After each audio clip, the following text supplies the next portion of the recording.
निकै नै चर्चामा रहेको यो सलकपुर स्थित नागदेवी मन्दिरको यो रुख चाहिँ अन्तत काटिने नै भएको छ। यो निर्माणाधीन एसियन हाइवे अन्तर्गत चाहिँ सडकको बिचमा परेको यो रुख र नागदेवी थान।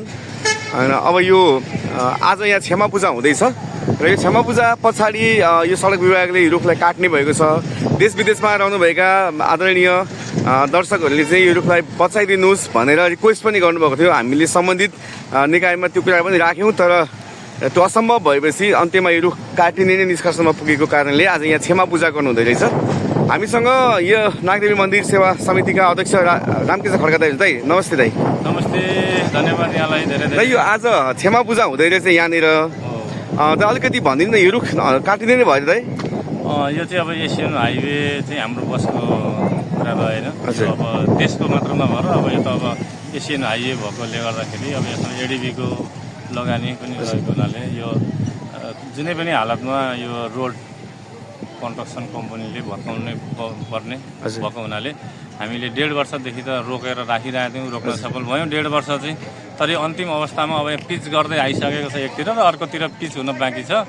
अब यो कि पिच नै छोड्ने भयो, त्यसले गर्दा यो पिच नै गर्न नदिने अवस्था जस्तो मन्दिरले भयो भन्ने पनि जनमानसमा भइसके पछाडि हामीले चाहिँ यसलाई चाहिँ आजका दिनमा हामीले धेरैजनासँग चाहिँ हामीले चाहिँ मन्दिरको तर्फबाट हात फैलाएर सहयोग मागेर यहाँहरूलाई चाहिँ आह्वान गरेर हामीले चाहिँ आज क्षमा पूजा गर्दैछौँ। र क्षमा पूजा गर्नमा देशबाट विदेशबाट यहाँ स्थानीयहरूले बाहिर जिल्लाको व्यक्तिहरूले पनि हामीलाई धेरै ठुलो सहयोग गर्नुभएको छ र हामीले यो स्ल्याब ढलान गरेर त्यहाँ थान राख्न सफल भएका छौँ। त्यसै गरी यहाँ पेभर्स पनि लाउन सफल भएका छौँ।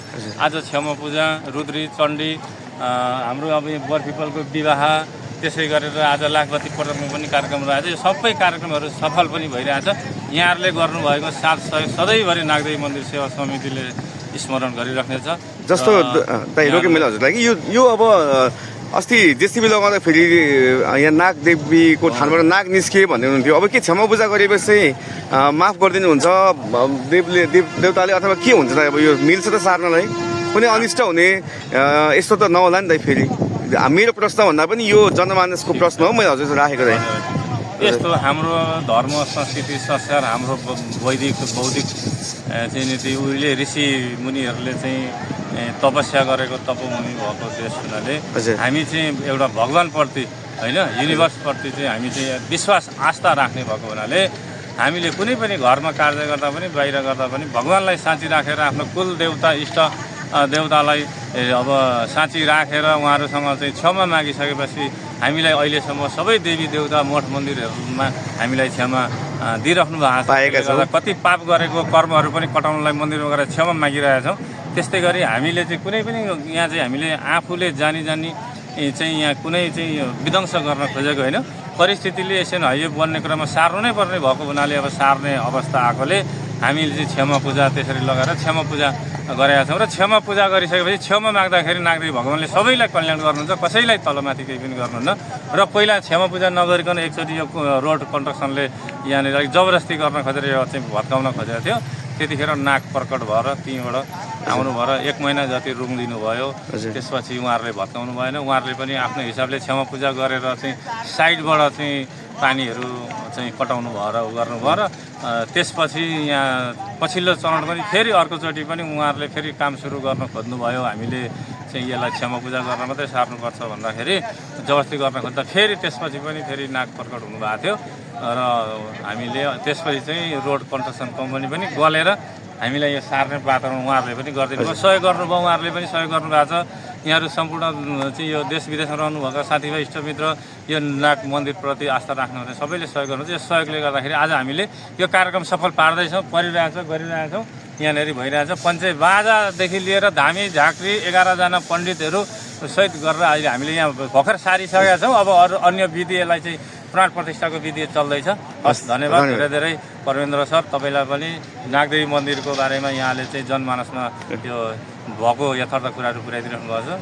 फेरि पनि यस्तै यहाँको चाहिँ हामीले सहयोगको अपेक्षा गरेछौँ। हस्, धन्यवाद। यो चाहिँ नागदेवी मन्दिरको सबैभन्दा पुरानो मन्दिर हो। यो अहिले यहाँ सारिसक्नु भएको छ र त्यहाँ भएको शिलाहरूलाई पनि उहाँहरूले यसरी राख्नुभएको छ यहाँनिर र विधिवत रूपमा क्षमा पूजा गरेर नागदेवीको मन्दिर चाहिँ सार्नु भएको देख्छु। नागदेवी स्थानमा रहेको यो जुन हाम्रो 2061 साल भाद्र 12 गते नाग शनिबार नाग पञ्चमीमा दिन पूजा स्टार्ट गरेको हाम्रो त्यहाँ बनाइएको मन्दिरलाई जस्ताको तस्तै कुनै यसलाई क्षति बिना नै हामीले यहाँ ल्याएर राख्न सफल भएका छौँ, स्थानान्तरण गर्न सफल भएका छौँ।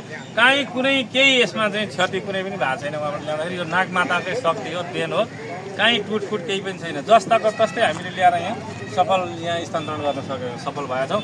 त्यसै गरी हाम्रो चाहिँ त्यहाँ थानमा रहेको चाहिँ शिलाहरूलाई चाहिँ हामीले यतापट्टि ल्याएर यहाँ राखेर हामी यहाँ गरेका छौँ। अब यहाँ प्राण प्रतिष्ठाको कुराहरू अब सुरु हुँदैछ। पर दोकानमा पनि भेट्थेँ किनकि मैले आज त्यहाँ चोकबाट आएर अनि पर जानुभएको पण्डितजीहरू पण्डितजीहरूको पनि